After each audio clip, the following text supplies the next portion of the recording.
I did not like that. Anyways, I feel really awkward filming this. I'm not sure why, because it's just like talking, but I'm not used to like, anyways, I'm just not gonna go on. My name is Savannah. I have an Instagram, Sav's Food Adventures, where I post pretty much every day. But anyways, I thought I would start YouTube. I'm not really sure how that's gonna go, how consistent I'll be, if I'll even continue to feel inspired to post here, but I thought it was worth a shot because I have a story to tell about my celiac diagnosis, and I keep saying that if I can at least help one person feel less alone in this disease and diagnosis, then I'm doing what I want to do, and that's really important to me. So I thought I would do like just my story, sit down, tell my celiac story about how I got diagnosed and how I had no idea I had celiac. So a little bit about me. I'm 23. I live in my own little apartment. And before you start, this is a Christmas tree, but it is a Mardi Gras tree, okay? It's decorated with Mardi Gras. It's a leftover snowflake, okay? Now it's 100% Mardi Gras. Okay, anyways, it's a Mardi Gras tree because in Louisiana we have a Mardi Gras. And I wanted to like leave my tree up because I love having a tree in my apartment. But then I was like, I can't have Christmas up, you know, through March. So it's Mardi Gras, okay? Anyways, I live on my own. I go to grad school at LSU. I want to be a therapist. So I am getting my master's in social work. What else? I just got diagnosed with celiac, which literally changed my life, changed my entire world. Not really for the best, but eventually it'll be for the best. I have a boyfriend. We've been together for 4 years. And I'm really close with my family. I am an introvert. I'm for sure an introvert, even though my content's not giving introvert, but like I'm an introvert. Okay, ask any of my friends, ask my cousins, ask my boyfriend, ask my family. They're gonna be like, yeah, that girl likes to be alone. So I'm an introvert, and like I said, or I don't think I mentioned this, I've had a food blog since 2020. In 2020, I was bored and I had a lot of photos of food on my phone, and I was like, okay, I'm out of high school now, no shame, not worried about being like made fun of, so let me just start posting my food blog. So throughout my college years, I just posted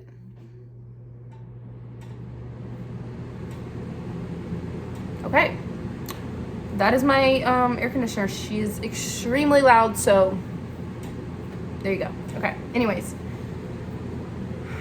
I did Sav's Food Adventures, food-based content for 4 years, and it never really grew. I feel like my audience was kind of just staying at the same, number. I enjoyed it. I got a lot of free food out of it, and it was really fun. It was a fun outlet for me. But little did I know that would completely switch and my content would start doing super well and I would start to gain an audience, and all of that happened when I got diagnosed with celiac, and that was last year, July of 2024. And since then, social media it's not changed my life, but it has changed my perception of this disease because it's allowed me to connect with so many people that have the disease. And I have felt so like, sorry, got a text. I feel like I have just been so alone until finding my community on Instagram. So that's why I just continue to post celiac content, gluten-free content, and I'm uploading this YouTube video because I kind of feel inspired to start YouTube, but I'm not sure because Instagram is difficult enough to come up with content ideas. So we're just going to take it slow and start with this one video. And I'm going to explain my story about how I got diagnosed with celiac. And hopefully you can, if you find this video, you can go follow me on Instagram and keep up with more, with more daily content. So let's start back in early 2024, life was good, graduated college. My mom was like, okay, you're 22, you gotta get an adult doctor, because I was with a pediatrician until that point, which, you know, I know that's really late in life, but like, come on, I didn't want to grow up. So I'm out of breath anyways. I transferred to a pediatrician. She asked me all the questions, you know, do you have any crazy symptoms that you want me to like look at? And I was like, no, I mean, I think I feel fine. I'm tired every once in a while, but other than that, like, I'm fine. So she just ordered a bunch of labs because I guess she needed to kind of gauge and see where my body was, see who she was working with. And those labs changed my life, literally. Flash forward to like a week or two after I got my labs done, I was sitting, eating a bowl of pasta. Yeah, pasta. I was watching my niece, and I get a text from my mom, and she's like, hey, have you seen your lab results yet? And I was like, no. Why are you asking me that? Like, I'm immediately panicked. So I checked my lab results and saw that my TTG levels were very, very, very high, very abnormally high. Like, the average range for someone without celiac is 1 to 15. My levels were 2,500, okay? So super, super high. And at that time, I tried not to freak out because I really had no idea what it meant. But then my doctor messaged me and was like, yeah, these levels are consistent with celiac disease, so I'm going to transfer you to GI. So she wasn't extremely panicked, but I could kind of tell that it was like, you know, we're going to get you to GI soon. And then we're going to go from there pretty quick. So went to GI.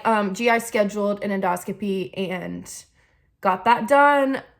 And then my life literally changed. So my mom told me when I was coming out of anesthesia, my GI doctor went out to talk to her and was like, yeah, she, you know, definitely has celiac disease. Her intestinal lining is extremely damaged. So get started on that gluten-free diet. And then she still had to send off my biopsy to get tested to like officially diagnose me. But from that day, I was gluten-free. I started being gluten-free right after my procedure, and I've never looked back because I can't. Because if I could, I would have. But I will say that I could have picked, you know, one of two ways to react to the diagnosis. Like, one, panic and freak out and like cry for days and days and days and days, or take it day by day and like kind of just understand that like it's gonna be okay, like it has to be okay, there's no other option. So I started documenting my journey on my Sav's Food Adventures Instagram account, which I felt really like bad about letting all of these not all these followers, I only had like 1,000, but letting everyone know that like, hey, I know I post food content all the time, but I just got diagnosed with celiac and that's all about to change. So I literally started, I think I did like a series of 5 days where I vlogged everything I was eating as someone who just got diagnosed with celiac like literally 48 hours ago. So that was really fun. Through Instagram, I've connected with so many people with celiac that without social media, I would have never connected with, I would have never talked to, and honestly, I would feel much more alone in the disease. So that's my journey. Looking back, I had fatigue, joint pain, severe constipation, brain fog, anxiety. I'm pretty sure there's other symptoms, but I had gotten so used to living with those symptoms that I was like, when my doctor asked me like, how are you? I was like, I'm fine. I mean, I feel fine. But now looking back, all of those things were not normal. And I wasn't supposed to be having joint pain at the age of 22. So this is your sign. If you feel off, it's not normal, right? Don't just like sweep it under the rug and be like, oh, if I'm tired every single day of my life, like I'm tired. It's not normal.